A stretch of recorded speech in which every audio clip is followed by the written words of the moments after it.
Приветствую всех на канале. В рамках цикла видеосюжетов о самом большом и густонаселенном районе города Харькова Салтовке сегодня мы побываем в Парке Победы. Его легко отыскать по адресу проспект Тракторостроителей, 55. Находится он в восточной части Харькова в Московском районе.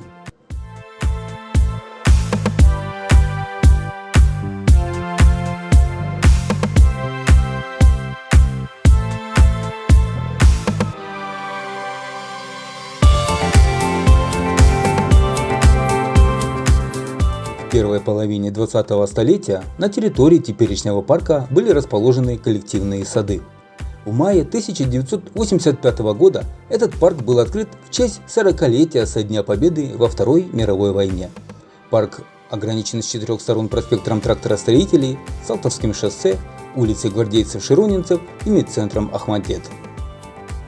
Неподалеку также находится исторический район Старая Салтовка, в котором мы обязательно еще побываем в наших следующих видеосюжетах о Салтовке. На территории парка располагалось, да и сейчас расположено множество аттракционов, которые мы посмотрим с вами чуть дальше в этом видео. С 2010 года здесь функционирует фонтан. Перед модернизацией и реконструкцией парка было снесено несколько ветхих конструкций и аттракционов в связи с аварийностью их состояния. Здесь расположены несколько памятников Михаилу Ломоносову, погибшим жителям Московского района, а в 2013 году на территории был реализован архитектурный проект Чечельницкого «Церковь Матроны Московской».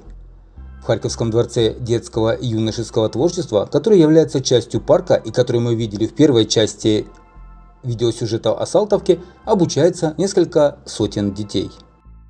В 2016 году власти разработали план по реконструкции Парка Победы на 3 года. Он включал в себя строительство новых детских площадок и мест для занятия футболом, теннисом, баскетболом. Открывать его планируют по частям. На главной аллее заменили асфальтовое покрытие, установили новые лампочки, смонтировали новую систему ливневой канализации и полива газонов, обновили клумбы и восстановили фонтан. В будущем обещают также большой урбан-парк, вело- и беговые дорожки и места для отдыха. Стоит отметить, что Парк Победы в 3 раза больше по площади центрального городского парка сада имени Тараса Григорьевича Шевченко – около 45 гектаров.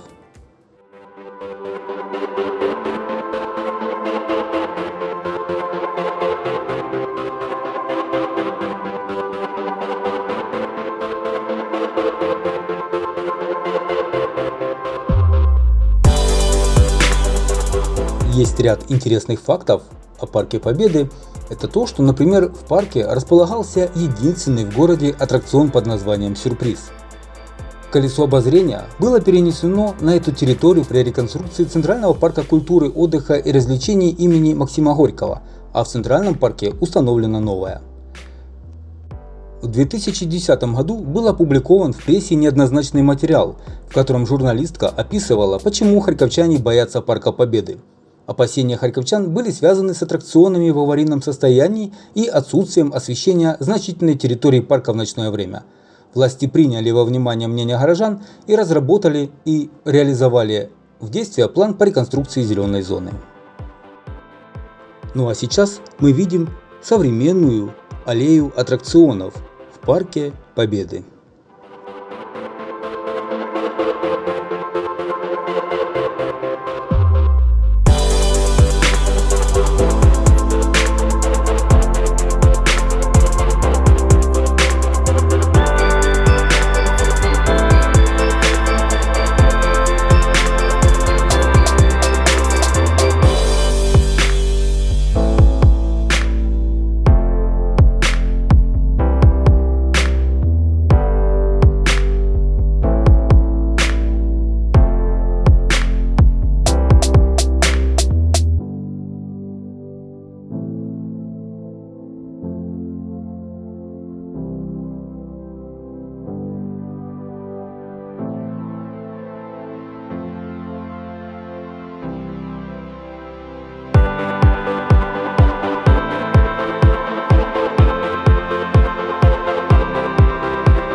Ну а сейчас давайте перенесемся в прошлое и посмотрим, какие были аттракционы до реконструкции в Парке Победы.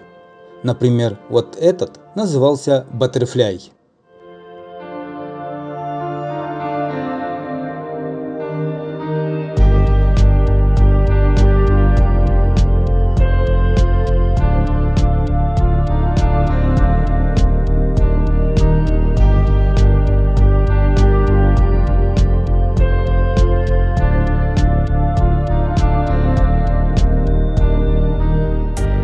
Ну а это всем известный аттракцион «Сюрприз».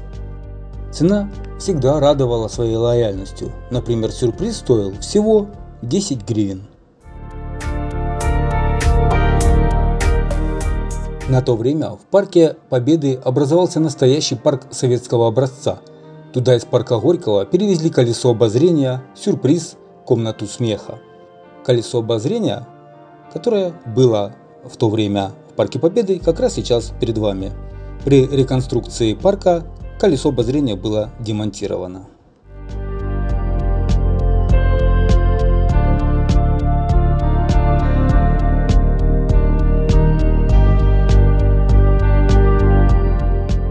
Атмосфера в парке царит довольно радостная и веселая. Еще в парке очень много детей, и это хорошо. Но, по словам начальника юридического отдела Харьковзеленстрой Дмитрия Макагона, отдыхающие парка пренебрегают мерами безопасности, в частности в фонтанах без присмотра родителей купаются дети.